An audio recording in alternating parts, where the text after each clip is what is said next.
¿Debe tener un estudiante universitario el derecho a trabajar en aquello que ha estudiado? Veámoslo. Este pasado sábado en La Sexta Explica, el programa sucesor en España de La Sexta Noche, se produjo la siguiente controversia que ha tenido mucha reverberación en las redes sociales. Y soy una persona universitaria con un máster, estoy estudiando mi segundo máster, tengo 26 años, periodismo. Ah, periodismo. Has elegido una carrera que no tenías que haberla elegido. Te has equivocado.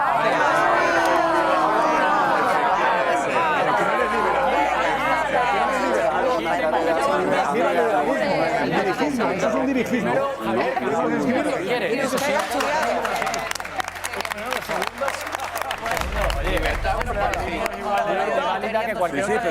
Y debería tener el periodismo, estoy haciendo yo un poco de abogado de Ainhoa, debería tener las mismas garantías de encontrar un trabajo digno y las mismas condiciones dignas que otras profesiones.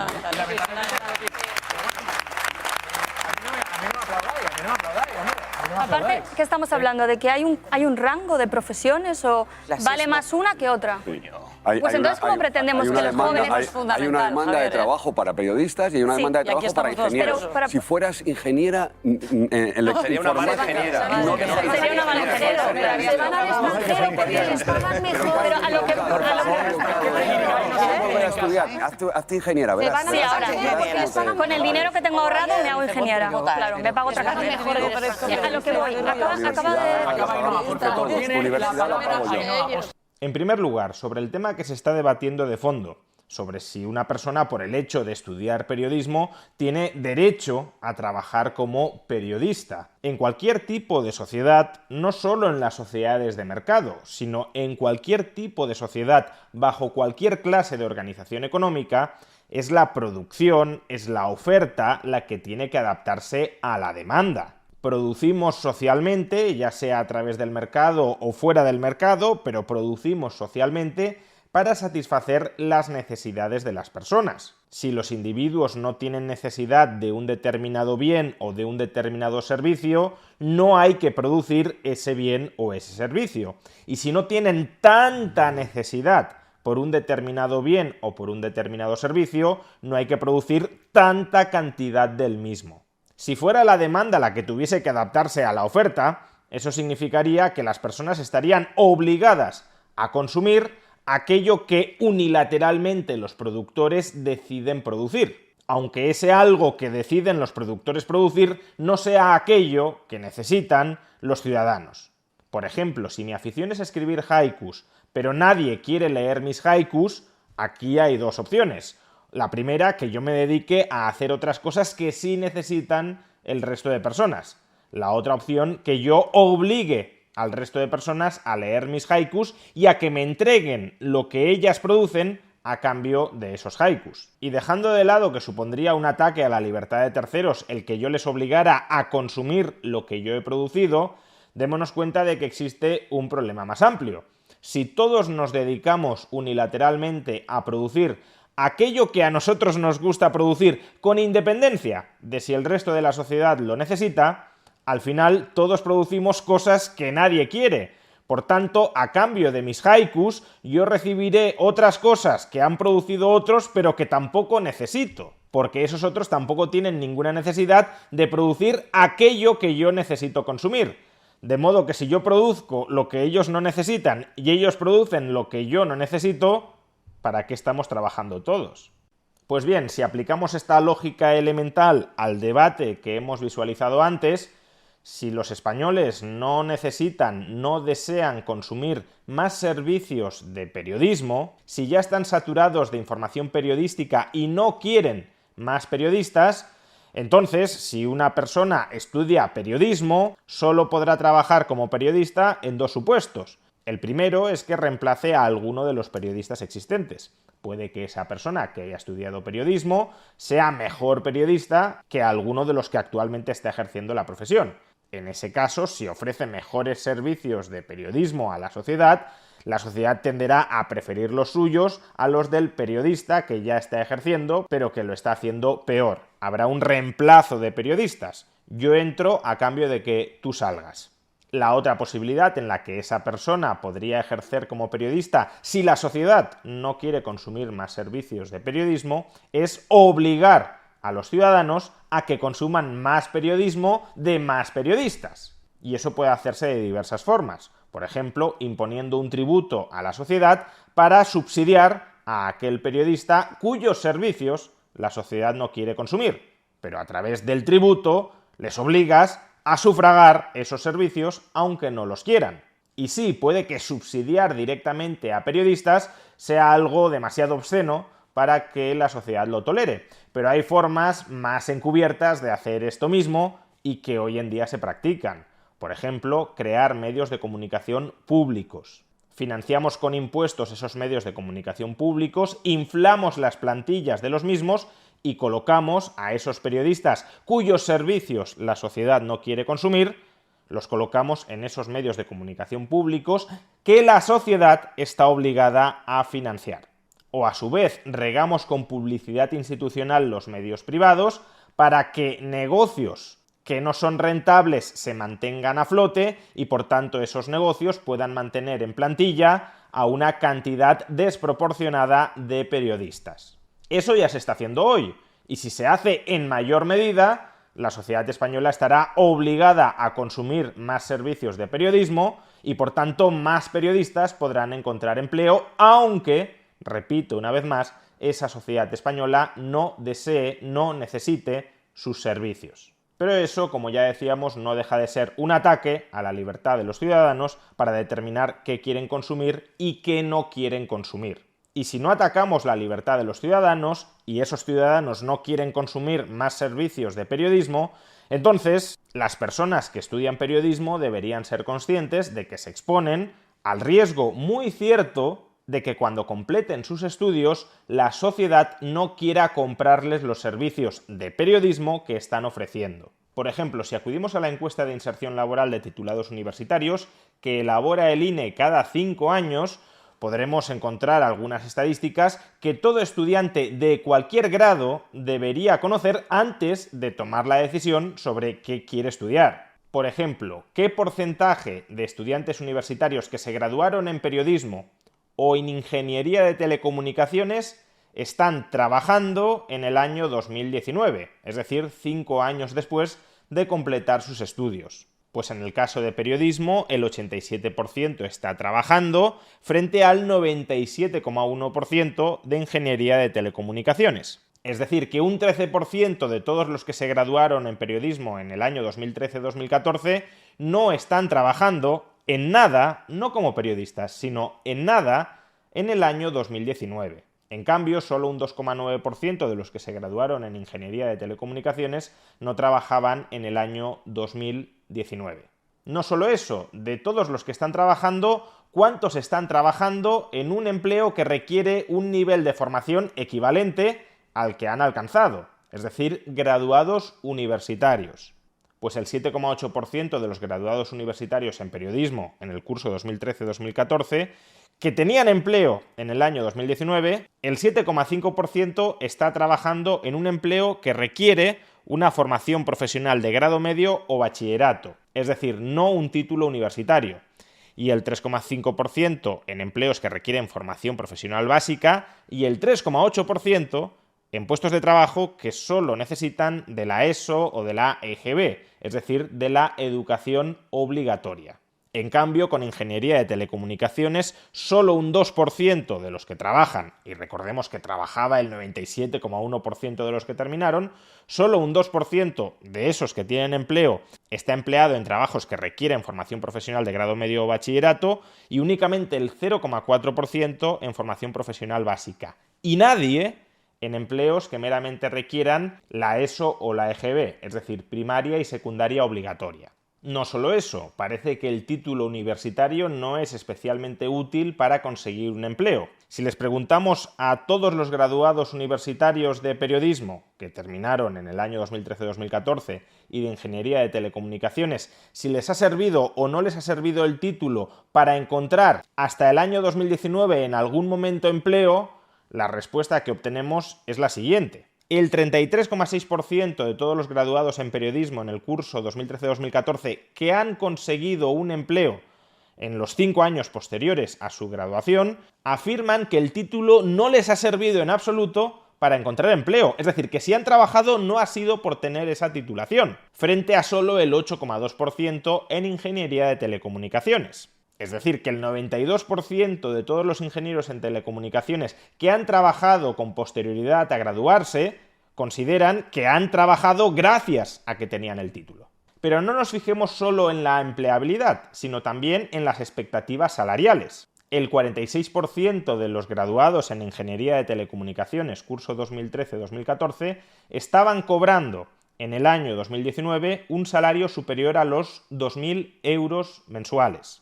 En cambio, solo el 12,8% de los graduados en periodismo obtenían esta misma remuneración. Y en cambio, el 67% de los graduados en periodismo estaba cobrando en 2019 menos de 1.500 euros mensuales, frente a solo el 20,5% de los graduados en ingeniería de telecomunicaciones. ¿Qué estamos hablando? ¿De que hay un rango de profesiones o vale más una que otra? Cuidado, no se está diciendo que unas profesiones sean más intrínsecamente valiosas que otras. Se está diciendo que en estos momentos la sociedad necesita más ingenieros de telecomunicaciones y no necesita tantos periodistas. Es enteramente una valoración subjetiva de la sociedad, del conjunto de personas que han de consumir o no consumir los servicios profesionales que tú proporcionas. Que nos podrá parecer horrible que la sociedad tenga esas valoraciones subjetivas específicas y no tenga otras. Bien, pero esa será una valoración subjetiva tuya. Querrías que al resto de personas le interesara más el periodismo, pero el caso es que no lo hacen. Y por tanto, si tú quieres recibir aquello que producen esas otras personas, tendrás que ofrecerles algo que sí quieran consumir. Y si no lo haces, si entra en conflicto tu vocación profesional con las necesidades, con los deseos, con los caprichos del resto de la sociedad, pues entonces deberás tomar una decisión informada y responsable, es decir, haciéndote cargo de las consecuencias que implica tomar esa decisión. Si mi vocación profesional entra en conflicto con las necesidades, con los deseos, con los caprichos del resto de la sociedad, sigo mi vocación profesional aunque ello suponga una menor empleabilidad y un menor salario al que podré acceder a través del mercado, que me lo van a tener que pagar esos otros que no quieren que me dedique a esto, o cambio de profesión para tener más opciones de empleabilidad y acceder a mayores salarios. Esa es la decisión que ha de tomar cada persona, insisto, con la mayor información posible sobre cuáles son las consecuencias esperables de las decisiones que tome. Y esto no supone conculcar la libertad de nadie. En el debate hay un momento en el que se escucha: eso no es liberalismo, es dirigismo. Eso es un dirigismo. Cada persona es libre de escoger su profesión, asumiendo, eso sí, las consecuencias de escogerla. Si tú escoges una profesión que los demás no valoran, no puedes esperar que los demás te vayan a pagar por esa profesión, salvo que queramos dirigir la vida de los demás obligándoles a pagarte aquello que no te quieren pagar. El dirigismo sería obligar al resto de la sociedad a que demanden más servicios de periodismo cuando no lo quieren hacer. Tú tomas tus decisiones profesionales y los demás toman sus decisiones de consumo, cada uno en libertad y haciéndose cargo de las consecuencias que ello implica. La libertad en sociedad no supone que yo les imponga a los demás cómo quiero vivir mi vida. La libertad en sociedad consiste en que ni yo agreda a los demás para imponerles a esos demás cómo quiero yo vivir mi vida, ni que ellos me agredan a mí para imponerme por la fuerza cómo quieren ellos que yo viva mi vida. Cada uno tomamos las decisiones autónomamente que consideramos pertinentes tomar y nos asociamos o no nos asociamos entre nosotros en función de las decisiones que tomemos. Y precisamente por eso vivir en sociedad suele implicar ajustes recíprocos. Si yo quiero asociarme contigo, si yo quiero cooperar profesionalmente contigo, pues a lo mejor tengo que renunciar en parte a mi vocación. O en cambio renuncio a cooperar profesionalmente contigo porque quiero continuar con mi vocación. Pero si tú no estás obligado a cooperar profesionalmente conmigo, por ejemplo, consumir mis servicios profesionales, pues entonces si yo persevero en una vocación profesional mía que no es aquella que tú deseas consumir, tú no tienes ninguna obligación de asociarte conmigo, de consumir mis servicios. Por eso la concepción de derecho que maneja el presentador también es tan problemática. Debería tener las mismas garantías de encontrar un trabajo digno y las mismas condiciones dignas que otras profesiones. Cada individuo tiene el mismo derecho que cualquier otro individuo a plantear sus ofertas profesionales en el mercado, pero ese derecho es un derecho negativo, es decir, un derecho a que no me prohíban plantear esas ofertas profesionales en el mercado. No es un derecho positivo, el derecho a que los demás me compren mis servicios profesionales.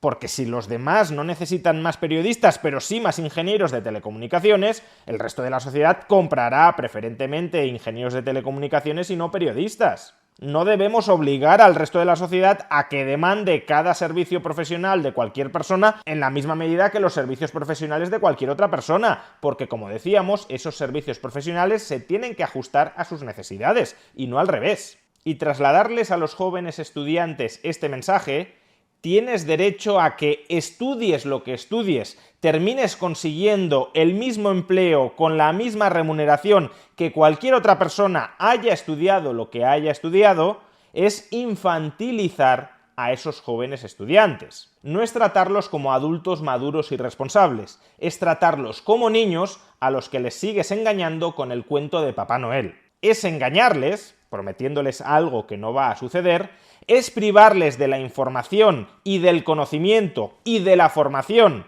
que deberían adquirir antes de tomar una decisión tan delicada, tan crucial en el resto de sus vidas como qué estudiar o qué no estudiar, y es terminar generándoles frustración una vez completen sus estudios universitarios y vean que esto no es así y que sus planes vitales, conformados con información engañosa, se ven completamente trastocados. De ahí que sea tan deplorable que la única persona que tenía 2 dedos de sentido común en este debate, Javier Díaz Jiménez, el economista que recordaba que no todas las profesiones valen lo mismo y que no todas las profesiones encuentran con igual probabilidad un empleo bien remunerado, ese economista fuera unánimemente abucheado cuando decía algo de sentido común.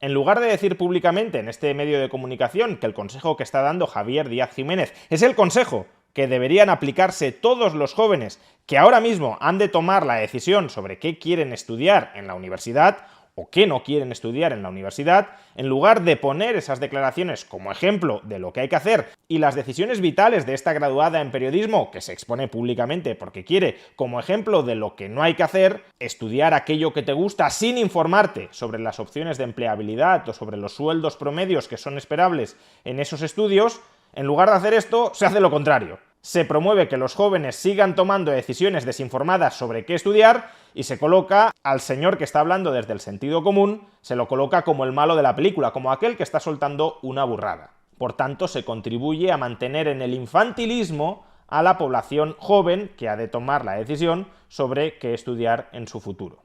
Ahora bien, y por no cargar totalmente las tintas contra aquellos jóvenes que escogen unos estudios universitarios que luego no son demandados en el mercado, el sistema universitario español estatal también tiene una enorme responsabilidad en esto, porque este sistema universitario estatal subsidia, hasta el punto de volver prácticamente gratuitos, el coste de los estudios universitarios. Aproximadamente el 90% del coste de las titulaciones universitarias está soportado no por el estudiante, no por la familia del estudiante, sino por el conjunto de contribuyentes. Y esto, por tanto, incentiva a que muchos de estos jóvenes escojan estudios universitarios sin plantearse si aquello de lo que trabajarán en el futuro cubre o no cubre los costes de adquirir esa formación universitaria. Pero no solo esto, como se subsidia que los jóvenes escojan cualquier estudio universitario, sean estudios universitarios útiles para el resto de la sociedad o no lo sean, las propias universidades, que son burocracias estatales con un enorme interés por crecer, es decir, por incrementar la plantilla, por ejemplo, de profesores universitarios, tampoco tienen ningún incentivo a adaptar su oferta de títulos universitarios a la demanda profesional de las empresas en el mercado. El sistema universitario público español les podría decir a los estudiantes: mirad, este año no voy a sacar más de 500 plazas en el conjunto de universidades públicas españolas del grado de periodismo, porque consideramos que ahora mismo España no necesita más de 500 nuevos graduados en periodismo. Por tanto, si ofrecemos más plazas de estudiantes de periodismo subsidiadas por los contribuyentes, son estudios que desde nuestro punto de vista luego no van a ser aprovechados en puestos de trabajo de periodistas. Por tanto, las 500 plazas gratuitas de estudios de periodismo que vamos a sacar en el conjunto de universidades públicas españolas van a ir a parar a los 500 estudiantes que las demanden con mejor nota. Y el resto, si quieren estudiar periodismo por vocación, que se lo paguen. Porque si no, el contribuyente está subsidiando el desempleo y el subempleo, abocando a los estudiantes a estudiar algo que sabemos que no tiene demanda social. Pero claro, las universidades públicas, por mucho que nos digan que persiguen el bien común, obviamente persiguen su bienestar privado, el bienestar de la institución y el bienestar de los burócratas que trabajan para la institución. Y es mucho más cómodo para cada universidad pública sacar, por ejemplo, muchísimas plazas de periodismo o de cualquier otro grado. Simplemente estoy ejemplificándolo con el periodismo porque es el caso que nos ocupa en el extracto del debate que estamos comentando. Es mucho más cómodo para la universidad seguir ofertando muchas plazas de periodismo que son pagadas por el conjunto de los contribuyentes, porque así tienes a muchos profesores de periodismo colocados, y esos profesores de periodismo cuyo puesto de trabajo depende de que el Estado siga subsidiando estudios de periodismo sin demanda social, esos profesores de periodismo tampoco quieren perder su empleo. Por tanto, en lugar de reducir las plazas subsidiadas de periodismo o de otras titulaciones que no tengan demanda social en el mercado para ajustarlas a esa demanda social en el mercado, las mantenemos infladas a costa del contribuyente para a su vez mantener colocados a aquellos profesores que dependen de esas plazas. Y esos profesores y el personal no docente de esas universidades públicas hipertrofiadas siguen teniendo el incentivo a engañar a los estudiantes, a no decirles la verdad, porque si se la dijeran y los estudiantes actuaran en consecuencia, ellos perderían su empleo. En definitiva, todo el sistema es ahora mismo una perversión a costa del contribuyente, pero también a costa de estos jóvenes a los cuales se les está destrozando el futuro. Y se les está destrozando el futuro por engañarlos sobre los derechos que tienen o que no tienen, por ocultarles la información sobre empleabilidad y sobre sueldos medios esperables al concluir sus estudios universitarios, y por abocarlos a estudiar algo que no tiene demanda social simplemente para mantener infladas las burocracias universitarias. La perversión estatista en funcionamiento que, en efecto, está corroyendo las bases de nuestra sociedad.